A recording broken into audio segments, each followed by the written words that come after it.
Well, hello. My name is Jessi LaMain, and I'll be your worship associate for today. I have got a great, fun story for you.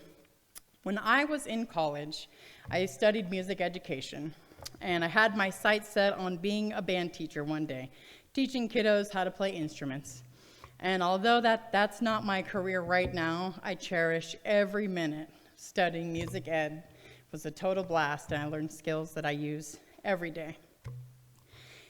During that time, I had to take something called tech classes, which kind of sounds impressive. Ashley's laughing. I was like, great, it's going to be the learning cutting-edge music technology. That's not right. What it actually meant was, congratulations, you now have to learn to play every instrument badly. The goal wasn't to master it, it was to survive it, to learn enough so that one day you can teach a sixth grader who's staring at you with this panic that no, your fingers go here with some level of confidence, right? And because I had already played multiple instruments by the time I got to college, I was planning on skating through this part. But when you put on your entrance to the college that you play said instruments, they highly frown upon you, saying, oh, I've never played that before. So there I go, I find myself in class. I remember my first time trying a low brass instrument. They said, just buzz your lips, just buzz your lips. Like that's a normal thing people just know how to do. I looked at them, and I looked like I was trying to blow out a birthday candle that's back in the back of the dome room right now. And the sound was not a note, not even close. Now, I had played woodwinds before, but playing a double reed instrument was something I had never done, and most people won't ever do. And it sounded like I was alarming wildlife, or, you know, at the time I checked the reed, I checked the instrument, I checked my life choices. The worst part is I already thought of myself as a good musician. I'd spent years getting good at my musical craftsmanship. I thought I knew what I was doing. I was confident. I was cool. And then suddenly, I'm in a practice room alone, making sounds that can only be described as haunted furniture.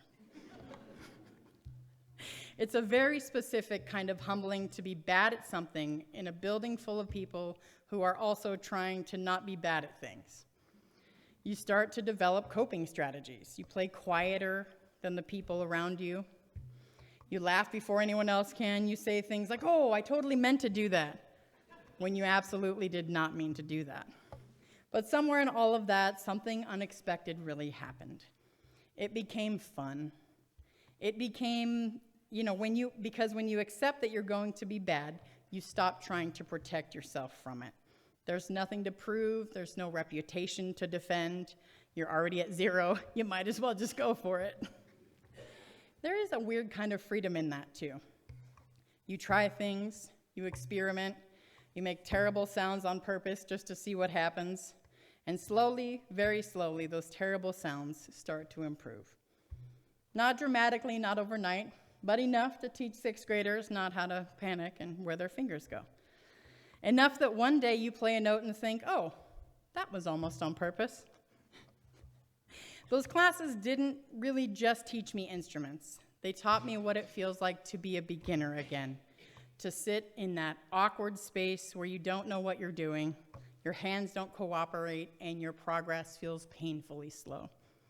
More importantly, it taught me empathy too. Because one day I'd have students sitting in front of me, making those squeaks, making those same life-questioning, just choices with their instruments, and thinking, God, why is this so hard for you? I can think to myself, oh yeah, I remember. It's because this is hard. I just want to tell you that doing something badly isn't failure. It's actually the most honest version of learning. It's the part we usually try to skip. We want to jump straight to being good, or at least decent. We want to avoid that messy middle where everything sounds wrong and uncomfortable. But that's where all the fun and growth is hiding. So now, when I'm bad at something, and I still am, regularly, I try to remember those practice rooms, those honks and squeaks, the slow, awkward progress. And instead of running from it, I try to embrace it a little. Because being bad at something, again, doesn't mean you shouldn't be doing it. It probably means you're doing the exact right thing. Our reading today is a poem about being bad at something. Go figure. To be unskilled is a birthright. The title amateur, a rite of passage. A challenge, a treasure to get the experience, to get to experience the journey into your own nexus of possibility and potential. The joy of a being that only you can experience. The thoughts of ambition, the visions of mastery, the accumulation of knowledge, the joy of hard work, the warping and bending of the mind to turn failure into progress, understanding and acknowledging it all as necessary. It is no crime to be bad at something. It's the only path to getting good at it. And that poem was by Keron Johnson. It's called A Poem About Being Bad at Something. So this is the part where you imagine Reverend Marcia speaking through my voice, okay? Several years ago, I was invited to be the chaplain at the Elliott Creative Arts Camp. Elliott is a Unitarian Universalist family camp with week-long sessions in July, August, winter. Winter Elliott over New Year's, and beginning about 10 or 12 years ago, Creative Arts Camp. July, August, and winter Elliott each have a featured speaker and a theme. But Creative Arts Elliott offers each camper the opportunity to learn and explore a different workshop led by an expert. Watercolors, acrylic painting, poetry, collage, photography, memoir writing, mask making, storytelling, even this year, pickleball. The first year, I learned ukulele, and I have to tell you, I was really bad at it. But that was part of the fun. Maybe 4 of the dozen of us taking that class had a bit of experience with it, but many of us were raw beginners. We learned a variety of chords, sang along with old-time tunes, and performed about 3 songs at the celebration at the end of camp. I had so much fun, I went back the next year and did acrylic painting.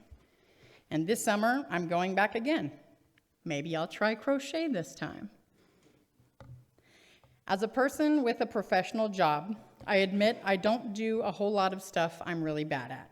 Sure, I'm not great at everything, but I have a basic level of competence at most things I do, and probably some things where I'm actually good at them.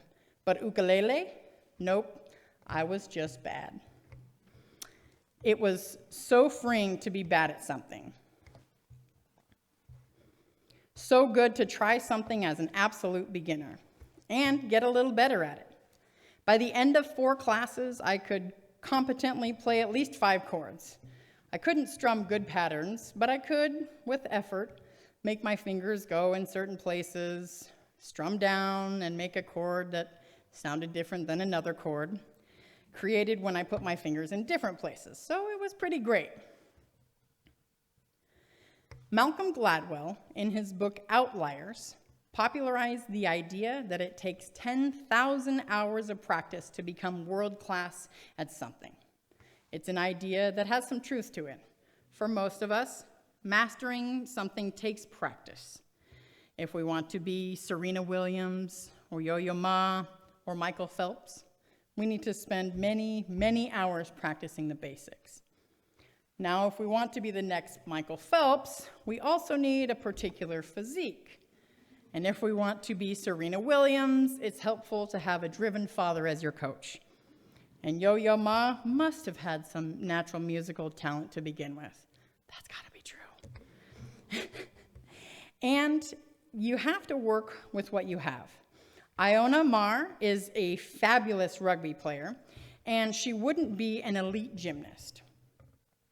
And I wouldn't rule Simone Biles out at most anything, but at 4'8", she's probably better at gymnastics than rugby. But most of us are past the ages where we think we'll be at the Olympics in anything, but it's never too late to learn new things. There are so many reasons to try something new. There's a trope that doing crossword puzzles will stave off dementia, but that's only if you're willing to learn crossword puzzles. For folks who've been doing them for years, it's less protective. What is protective? Learning something new, especially something that uses a new area of your brain. Great at crosswords? Try line dancing. A fabulous athlete? Take up the New York Times word games. Learn a language. Try jigsaw puzzles. Try a Zumba class. Learn pickleball. 10,000 hours is a guess at the amount of practice it takes to be world class at something. But you can get the benefits of new activities without needing to aim for world class. And dare I say, you'll probably have more fun getting competent at something without aiming for perfection. So, here are some tricks for how to get good at something in a shorter, more reasonable amount of time. S.J. Scott on the website developgoodhabits.com suggests some basic tips to obtain competence in a new skill. You won't be a grandmaster, but you can play chess with most people. You won't be invited to Carnegie Hall, but you can impress folks at church. The first thing you have to do is be able to identify your goal. I want to get healthy. It's a little ambiguous. You'll have a better chance if you say, I want to join a gym and work out 3 times a week to increase my strength. Ideally, you'll pick a goal that's not only achievable, but something that you'll have fun doing. If you hate the process, no matter the goal, you won't enjoy it. I'm going to say that again. If you hate the process, no matter the goal, you won't enjoy it, right? But if you choose something where you'll enjoy the practice of getting there, you will have a much stronger chance of succeeding. Also, set reasonable goals. I, who have never studied French, would like to be fluent by June. Probably not a reasonable goal. However, I, who have never studied French, would like to get through level 1 in my learning app by June. Might be. And number 3, figure out how to learn best, how you learn best. For some, it's through books. For some folks, it's hearing a lecture. Nowadays, it's shocking to me how much watching a video on YouTube is the preferred method. Can you raise a hands on how many people learned something from YouTube maybe in the last month? Or if that's your preferred method. And for a lot of folks, it's watch one, do one, teach one method. Break things down into subsets. Set small, achievable goals. And focus on the quality of work you're doing, rather than the fact that you've got a 768-day stretch on Duolingo. Do you remember any of those words, let alone how to speak a few basic sentences? Another great way to learn is by both a mentor and a mentee, by getting both a mentor and a mentee. Do you have a teacher who can help you become better? Do you have someone who can teach you the skills that you're learning, thus cementing them in for yourself? Finally, the key thing that is correct about Gladwell's 10,000-hour bit is that practice does make you better. Practice does make you better. The key piece of advice about how to be a better writer: sit your butt down every day and write. Find a time that works for you, with your body clock and with your life, and write. It's good advice for almost anything. Want a spiritual practice? To learn to play the guitar? Or learn a language or start strength training? You gotta just do it. Besides the just do it approach, it's also really good of us to focus on permission. Like I said earlier, I don't let myself be bad at a whole lot. But I remember vividly when Marcella, This is Reverend Marcia's daughter, for some of you who don't know. But when Marcella was about 4 and at a kids program at a UU event, I came to pick her up, and Lynn Bacon, longtime UU religious educator, told me how she was complimenting on her drawing, and Marcella said, "Well, I am an artist, you know." At 10, Marcella would not have called herself an artist. What is it about growing up that robs us of this confidence that we innately have as children? Is it that we praise our kids and then stop? Is it that we start comparing ourselves to one another and our confidence plummets? I will say that Marcella, during COVID, went back to knitting and came up with some really creative things. She did illusion knitting, where it looks straight on, black and white stripes, but if you turn it to one side or rotate it, you can read words in a pattern. She created patterns and knitted a 3x4-foot panel based on the Arab Spring protests that say, "Do you have enough gallows for all of us?" And a 37 foot, I'm not sure, foot scarf that says, "I'm always hiding and waiting for someone to seek." I'd like to see that. She showed them at a gallery in Rhode Island in December. She is an artist. My friends, what is it that you could be? What do you want to do? And what are you willing to put in the time to practice? Also, what brings you joy? For me, one of the things is photography. I love taking pictures, and I've got some level and talent at it.